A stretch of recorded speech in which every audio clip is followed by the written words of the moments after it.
Tarrant County decorum policy. Move for approval? Second. All right, we have a motion and a second to approve this item. Any discussion? Yes. So, we've all heard the saying, power tends to corrupt, and absolute power corrupts absolutely. There are two major checks and balances to government: transparency and the First Amendment right to free speech. This court decorum policy places way too much discretion on to one person, and that's Judge Tim O'Hare. And it discourages freedom of speech with the barrier of inconvenience. In this policy, the time limit is at the discretion of the judge. The speaker order is at the discretion of the judge. The judge can excuse a speaker, and I quote, for any other matter at the discretion of the judge. I am not okay with this, and neither should any member of this court be okay with this. This allows the suppression of voices under the guise of order. The public is not fooled by this. I've gotten lots of calls and emails.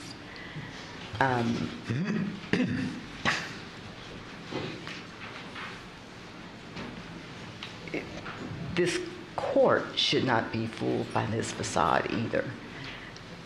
For the first thing, the time limit needs to be left alone.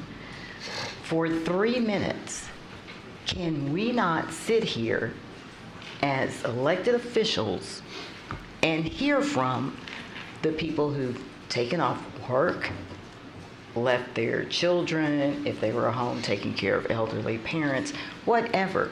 Can we not sit here and for 3 minutes listen to the people that elected us to these very nice paying jobs we have? We can sit here and listen to you guys. Next is the inconvenience of suppression. We're asking constituents to come the day before and register to speak, and then come back the next day to speak. Now, we do offer online registration, but there are some people who cannot register online or do not have access to a PC. So for those who are employed and want to speak, we're asking them to take 2 days out of their lives to come up here and participate in a process that should be very accessible to them. And third, in this policy, constituents place their precinct information on these forms, and Judge O'Hare has the authority to decide who speaks in what order. That is not okay with me. Anybody else have any comments? I appreciate all the folks that have reached out to me. I appreciate all the folks that are here to speak to this and stand up to this. But finally, in this policy, the bailiffs can criminally trespass anyone from this building without any direction from a court member or staff. This does not allow any checks and balances, and that should be for anyone. So again, no commissioner on this court should be okay with this policy. It takes control from every member of this court. Subtly suppresses the voices of you guys through inconvenience and places power solely in the hands of one person. I did give input into this. I provided input to county staff. I don't see a bit of it in the damn policy. So you can tell who's in control, and you can tell who wields the power, and you can tell that county staff is terrified of him. And so this is what you get. But just know that before you all even contacted me, I was opposed to this. And so I stand with you, and I hope you stand with me in opposing this. That is literally some of the most ridiculous stuff I've ever heard uttered. I am currently the presiding officer. There are statutory powers and authorities that come with that. I've been here 2 years. I receive a pile of papers every morning as they scatter to get it to us all and make 7 copies of it. I have never taken a single person out of order except for 2 times when 2 elected officials asked. One was Royce West, one was Beau French, and I allowed those to come up because they said they had a conflict.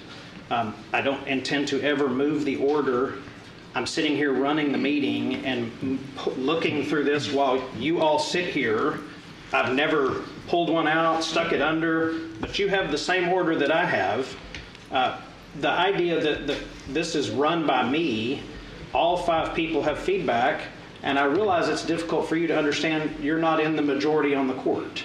And so our county administrator does not work for each one individually. Our county administrator works for the court as a whole, and they take feedback and they put together the best thing they can put together based on feedback. And the notion that county staff is terrified of me is the silliest thing I've ever heard of in my lifetime. I believe I run a fair meeting. It's strict when it comes to yelling out. I will continue to run a fair meeting. This is not designed to somehow give me the ability to pull some fast one. I'm a firm believer in free speech. Free speech is not the ability to disrupt a meeting anytime you want to disrupt a meeting. It is not the ability to scream out. And the United States Senate, the United States House, the City of Fort Worth, the County of Dallas, the Texas House of Representatives, the Texas Senate, all have policies and procedures in place to keep people from yelling out. And then the notion that this policy creates the ability for law enforcement to go enforce laws is also ludicrous. We don't have the authority or power to give law enforcement powers or take law enforcement powers away. What they choose to do when it comes to enforcing laws is up to them, and that separation of powers that you're concerned about would actually be violated if we tried to tell them who you can prosecute, who you can't prosecute, who you can arrest, who you can't arrest. I have never told anyone from the sheriff's office to arrest someone or do anything other than remove them from this proceeding when they speak out. So I will continue to do that, which is my right to do, whether this policy is passed or not, as the presiding officer of the court. Can I ask a question to Commissioner Simmons? I'm new to this, so if this is out of order, let me know. But I practice constitutional law, so I take that very seriously, especially on free speech issues.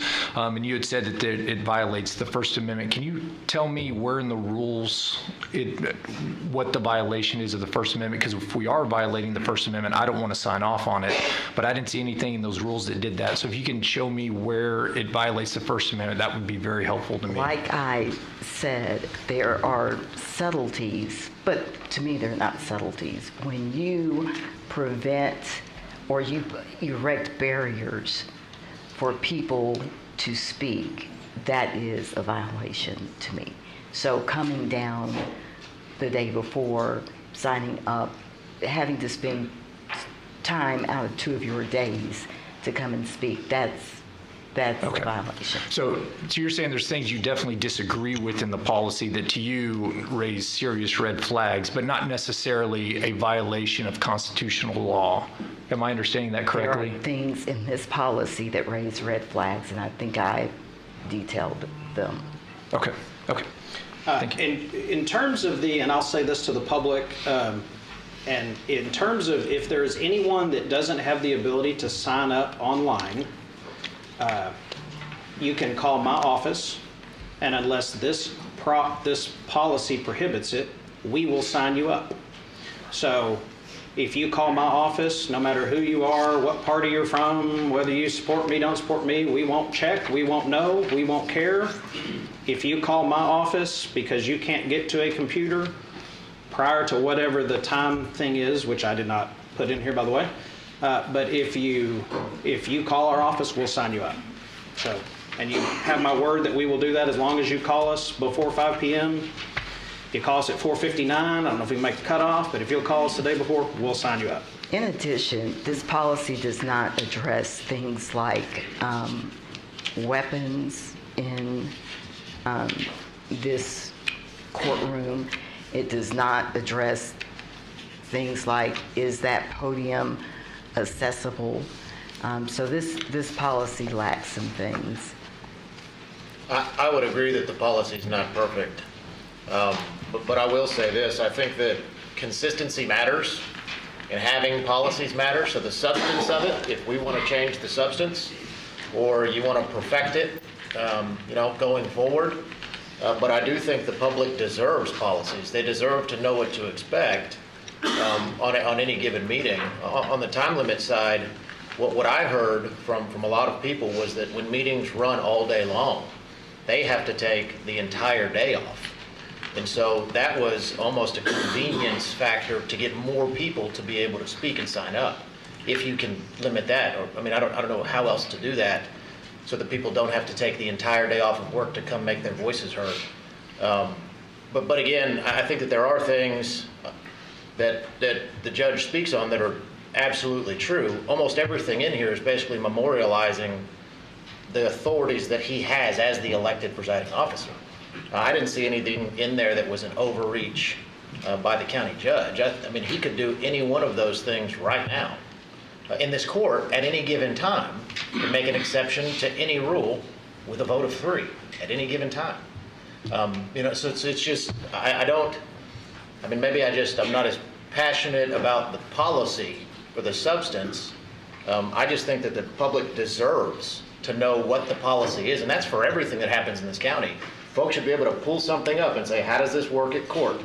How long do you have? When can I sign up? They deserve a policy. The court deserves a policy. So the substance, to me, if we have to change it, tweak it, fine. But the issue is having a policy in general is what I agree with, because I think the public deserves that. So the policy, I'll tell you, I think I was the first one on this court to broach a policy after the judge kicked out Chanel Johnson the first time. I couldn't make it to that parking garage quick enough before I called Mr. Cradaville and asked, how is this court meeting governed? Is there a policy?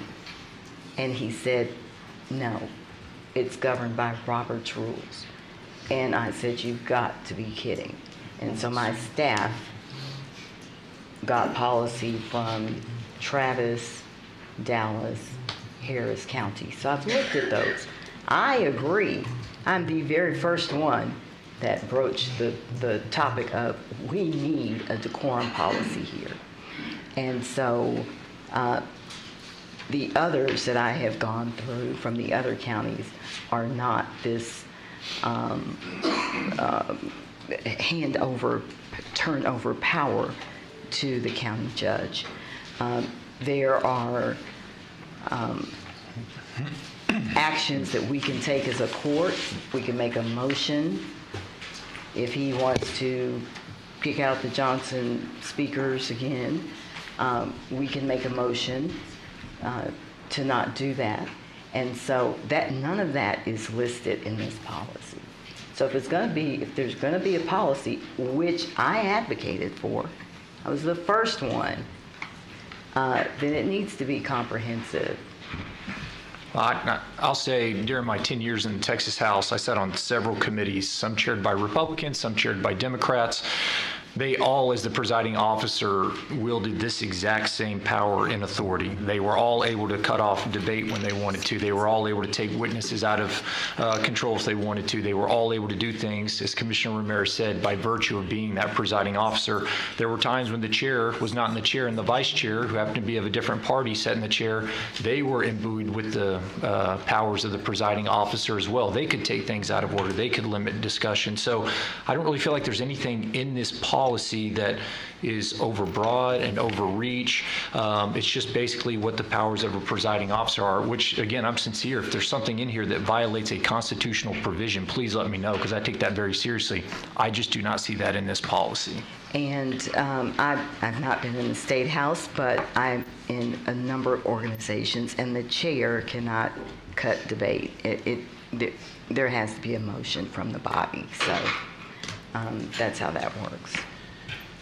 Well, I think you're right on that a motion from the body can alter, I mean, the court as a whole, 3 votes controls what occurs, no matter what composition that comes from. Correct. So even if, so I guess what I'm saying, kind of your concern too, even if there is a policy in place that outlines expectations, there's nothing that says on any given Tuesday, 3 votes can't go against what the policy is. I mean, Correct.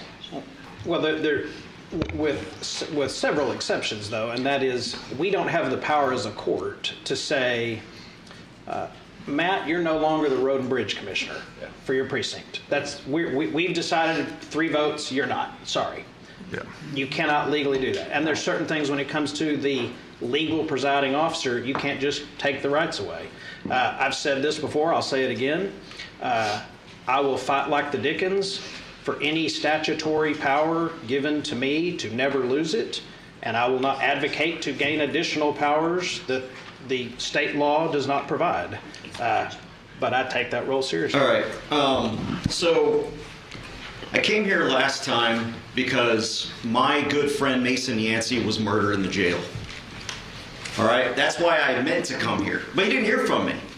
The reason you didn't hear from me is because the thugs you have outside the door there assaulted me, threw me in handcuffs for no reason whatsoever, and tried to arrest me. Thankfully, Sheriff Wayborn thought the better of valor and listened to me when I told him to read the fucking law. Now, Remove him immediately for that comment. Get him out of here. excuse me, that's protected speech. And it's not going to be protected in this courtroom. If it's Yeah. protected speech. 8 officers were out. Look at me, jeez. Ridiculous. This is the problem right here. Let me get my stuff. What the hell's wrong with you people? You're in my way. Let me get my stuff. And Chief Driscoll here needs to be fired. Mr. Cradaville, is it indeed protected speech? Yes, it is. I've got the case law right here. Mr. Cradaville. Commissioner, I would say that would be appropriate for me to give legal advice and close on that. I'm sorry. I would. I think it's protected speech.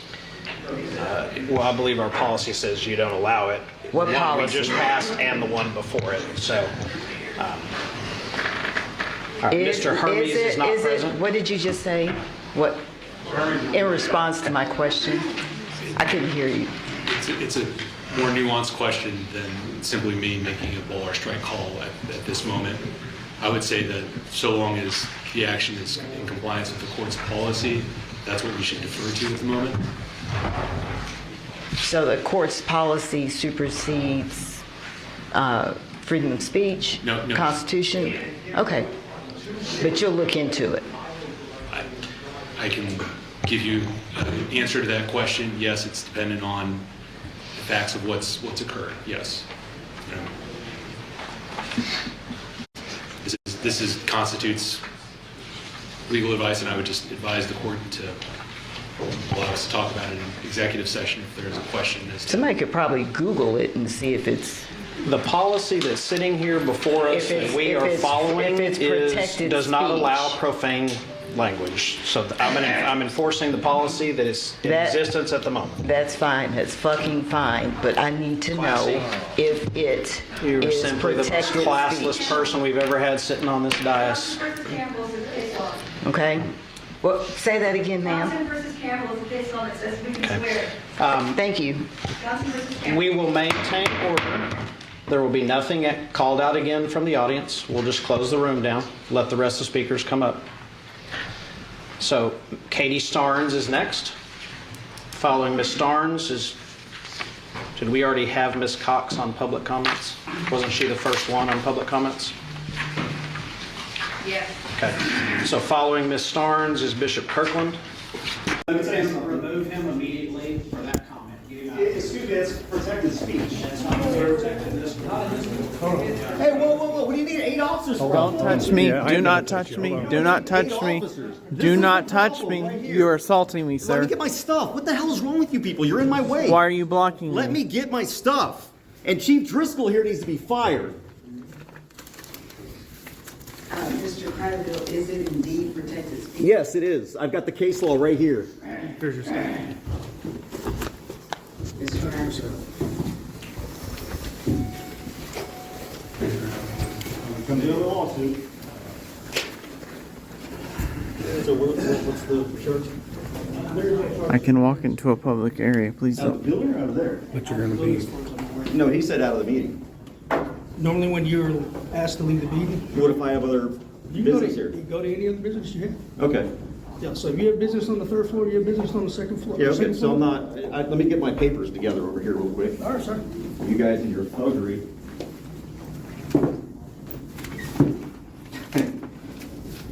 Man, can't even speak. Where's my folder at? Oh, I gave it to them, okay. It's a shame.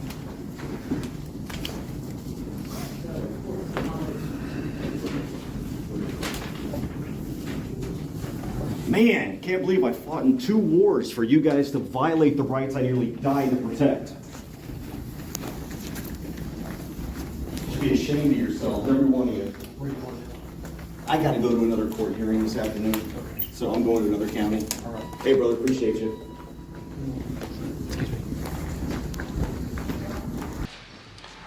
All right, next we have Carolina Rodriguez.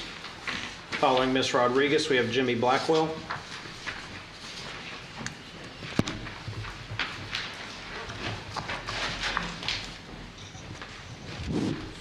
My name's Carolina, and I have a small freedom of speech YouTube channel.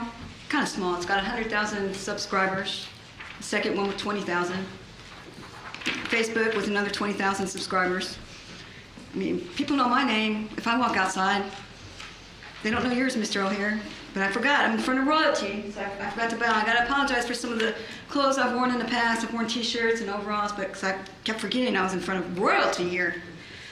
So I just also want to say that arresting somebody, like you did last week, or your hoodlums did back there, for retaliation, for exercising free speech rights is sufficient to kill free speech and is an understatement. That comes from case law that some people around here don't know, called Beckley versus the City of Upland, arguing if even loudly with profane language will not and of itself constitute disorderly conduct. That's Payne versus Polly. So swear words alone don't mean that it's disorderly. Swear words do not provide probable cause for an arrest for disorderly conduct because the words as a matter of law are not fighting words, and that's Johnson versus Campbell. So your rules of decorum policy cannot trump the laws of the United States of America. So your rules of decorum are setting your county up for liability. We have the right to say fuck, shit, damn, Remove her bitch. immediately. We have the right to say all these words because it's a First Amendment right, and you can't do anything about it. In the Stillman case, right? Fuck you! All right, Mr. Blackwell, you're up. Following Mr. Blackwell is Daniel Freeman.